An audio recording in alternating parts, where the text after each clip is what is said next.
ಸಿಗೋದಾ ಇವನು ಯುವ? ಮಕ್ಕಳು ದೊಡ್ಡವರಾದ್ಮೇಲೆ ಅಪ್ಪ ಅಮ್ಮನ ಕೈಗೆ ಸಿಗೋದೇ ಇಲ್ಲ. ಕಾಲ್ ಮಾಡಿದ್ರೆ ಮೀಟಿಂಗಲ್ಲಿ ಇರ್ತೀನಿ, ಮಾಡಬೇಡಿ, ಡಿಸ್ಟರ್ಬ್ ಆಗುತ್ತೆ ಅಂತ ಹೇಳ್ತಾನೆ. ಮಾಡಿ ವಿಚಾರಿಸ್ಕೊಳ್ಳಿಲ್ಲ ಅಂದ್ರೆ ನಮ್ಮ ಮನಸ್ಸು ತಡೆಯಲ್ಲ. ಆರೋಗ್ಯದ ಕಡೆ ಗಮನ ಕೊಡೋದಿಲ್ಲ, ಊಟ ಟೈಮ್ಗೆ ಊಟ ಮಾಡಲ್ಲ, ಮಾತ್ರೆ ತಗೊಳ್ಳಲ್ಲ. ಏನು ಹುಡುಗರಪ್ಪ ಇವರು. ನಮ್ಮ ಬ್ರಾಂಚ್ ಆಫೀಸ್ಗೆ ಏನಾದರೂ ಹೋಗಿರ್ಬೋದಾ? ವಿಚಾರಿಸೋಣ.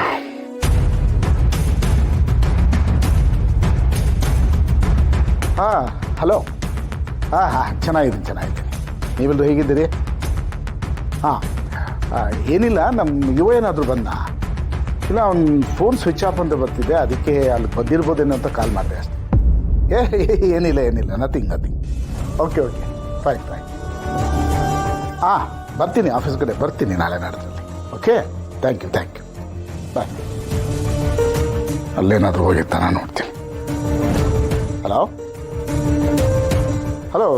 ಹಾಂ, ನಾನು ರಘುರಾಮ್ ಮಾತಾಡ್ತಿರೋದು. ನಮ್ಮ ಯುವ ಏನಾದರೂ ನಿಮ್ಮ ಆಫೀಸ್ ಕಡೆ ಬಂದಿದ್ನಾ? ಇಲ್ಲ, ನಾನು ಕಾಲ್ ಮಾಡಿದೆ ಅವನಿಗೆ, ನಾಟ್ ರೀಚಬಲ್ ಬಂತು. ಬಹುಶಃ ನಿಮ್ಮ ಕಂಪ್ನಿಗೆ ಏನಾದರೂ ಬಂದಿರ್ಬೋದಾ ಅಂತ ನನಗೆ ಟ್ರೈ ಮಾಡ್ತಿದ್ದೀರಾ ಅಷ್ಟೇ. Okay, thank you. ಹಾಂ, ಆಯ್ತು.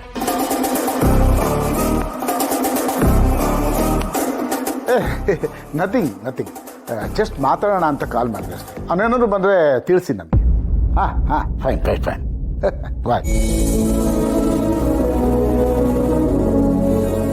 ಬೆಳಿಗ್ಗೆಯಿಂದ ಅವನು ಎಲ್ಲೆಲ್ಲಿ ಹೋಯ್ತಾನೋ ಅಲ್ಲೆಲ್ಲ ವಿಚಾರಿಸ್ದೆ, ಆದರೆ ಎಲ್ಲೂ ಹೋಗಿಲ್ಲ. ಅವನು ಸಿಗ್ತಾನೂ ಇಲ್ಲ, ಎಲ್ಲೋಗಿರ್ತಾನೆ. ಏನಾದರೂ ಹೊಸ ಬ್ರಾಂಚು, ಹೊಸ ಬಿಸ್ನೆಸ್ ಏನಾದ್ರು ಶುರು ಮಾಡಿದ್ದಾನ ಇರ್ಬೋದು. ಅವನು ಸುಮ್ಮನಿರೋ ವ್ಯಕ್ತಿ ಅಲ್ಲ, ಏನಾದರೂ ಒಂದು ಮಾಡ್ತಾನೆ ಇರ್ತಾನೆ. ಏನು ಮಾಡಿದ್ರೂ ಶ್ರಮಪಟ್ಟು ಇಷ್ಟಪಟ್ಟು ಮಾಡ್ತಾನೆ. ಯಶಸ್ಸು ಅನ್ನೋದು ಅವ್ನು ಸಿಕ್ಕುತ್ತೆ. ಯಶಸ್ಸು ಅನ್ನೋದು ಅವನಿಗೆ ಒಂಥರ ನಮ್ಮ ಕೈಯಲ್ಲಿ ರೇಖೆ ಜೊತೆಯಲ್ಲಿ ಇರುತ್ತಲ್ಲ, ಹಾಗೆ.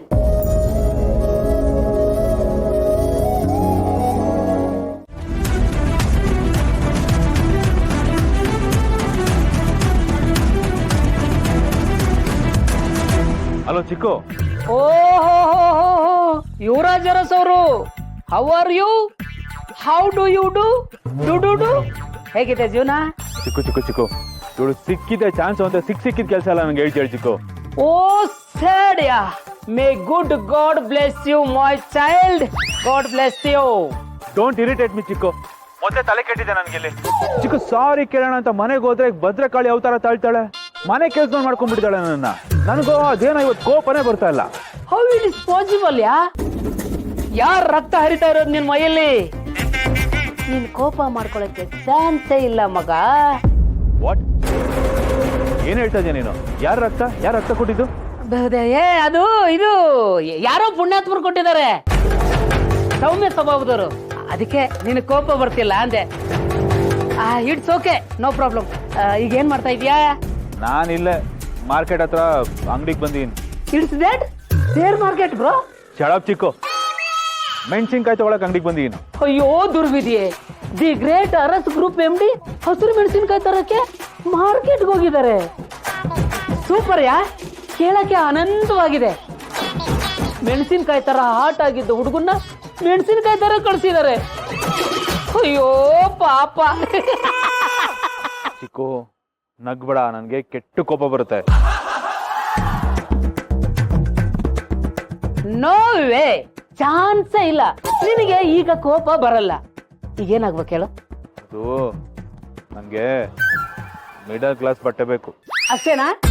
ಜಸ್ಟ್ ಎ ಮಿನಿಟ್, ಕಣ್ಮುಚ್ಚು. ಸರಿ. ನಾನು ನಿನಗೆ ಏನು ಹೇಳಬೇಕಾಗಿಲ್ಲಮ್ಮ, ಎಲ್ಲ ನಿನಗೆ ಗೊತ್ತಾಗುತ್ತೆ. ನೀನು ಯಾವುದೇ ವಿಚಾರ ಆದ್ರೂ ತುಂಬ ಯೋಚನೆ ಮಾಡಿ ನಿರ್ಧಾರ ತಗೊಳ್ತೀಯ. ಆದರೆ ಈ ವಿಚಾರದಲ್ಲಿ ಯಾಕೋ ಸರಿ ಅಂತ ಅನಿಸ್ತಿಲ್ಲಮ್ಮ. ಯಾವ ವಿಚಾರನಪ್ಪ? ಏನಾಯ್ತು? ಅವರು ತುಂಬ ಒಳ್ಳೆಯವರಮ್ಮ, ನಮಗೆ ಅನ್ನ ಕೊಡೋ ದೇವರು. ಅವ್ರ ಸ್ಥಾನ ಇಲ್ಲಿ, ನಮ್ಮ ಸ್ಥಾನ ಇಲ್ಲಿ. ಅವರು ಆಕಾಶದಲ್ಲಿ ಉಪ್ಪರಿಲಿರೋರು, ನಾವು ಭೂಮಿಯಲ್ಲಿ ಪಾತಾಳದಲ್ಲಿರೋರು. ಅವ್ರ ಕೈಲಿ ಈ ಥರ ಮನೆ ಕೆಲಸ ಮಾಡಿಸೋದು ಸರಿ ಅಂತ ಅನಿಸ್ತಿಲ್ಲಮ್ಮ. ಅಯ್ಯೋ ಅಪ್ಪ, ಆಕಾಶದ ಮಳೆ ಭೂಮಿಗೆ ತಲುಪಲೇಬೇಕು, ಭೂಮಿ ಗಾಳಿ ಆಕಾಶನೇ ತಲುಪಬೇಕು. ಅವೆರಡು ಒಂದೇ ಕಡೆನೇ ಮುಟ್ಟಬೇಕು. ಆಕಾಶ ಭೂಮಿನ ಬೇರೆ ಬೇರೆ ಆಗಿ ನೋಡಿದ್ರೆ ಅದು ದೂರ ಅನ್ಸುತ್ತೆ. ಅದೇ ದೂರದಿಂದ ನೋಡಿದ್ರೆ ಅವೆರಡು ಒಂದೇ ಅನ್ಸುತ್ತೆ. ಮನ್ಸುಗಳು ಒಂದಾದ್ಮೇಲೆ ದೂರ ಅನ್ನೋದು ಮರೆಯಾಗ್ಬಿಡುತ್ತೆ. ಅವ್ರ ಮೇಲೆ ನಂಗೆ ಯಾವ ದ್ವೇಷನೂ ಇಲ್ಲ. ಕಾರಣ ಇಲ್ಲದೆ ನಾನೇನು ಮಾಡೋದು ಇಲ್ಲ. ಅಪ್ಪ, ಚಿಕ್ಕ ವಯಸ್ಸಲ್ಲಿದ್ದಾಗ ನೀವು ನಂಗೊಂದು ಮಾತು ಹೇಳ್ತಿದ್ರಿ, ನೆನಪಿದೆಯಾ? ಉಳಿಪೆಟ್ಟನ್ನ ನೋವು ಅನ್ಕೊಂಡ್ರೆ ಯಾವ ಕಲ್ಲು ಶಿಲೆ ಆಗಲ್ಲ, ಅನುಭವಗಳನ್ನ ಪಾಠ ಅಂತ ತಗೋಬೇಕು ಅಂತ.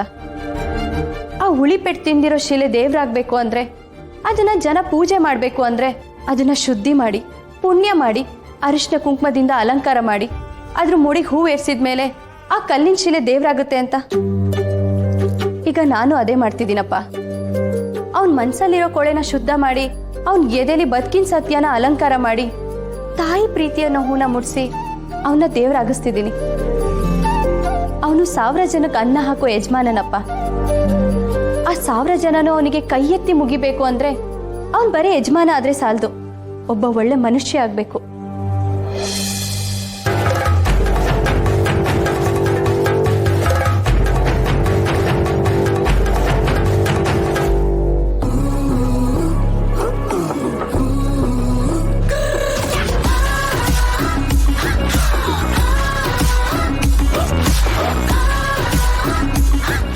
ವಾವ್, ಮೊದಲನೇ ಹೆಜ್ಜೆ ಇಟ್ಟಾಗಿದೆ ಮನುಷ್ಯತ್ವದ ಕಡೆಗೆ.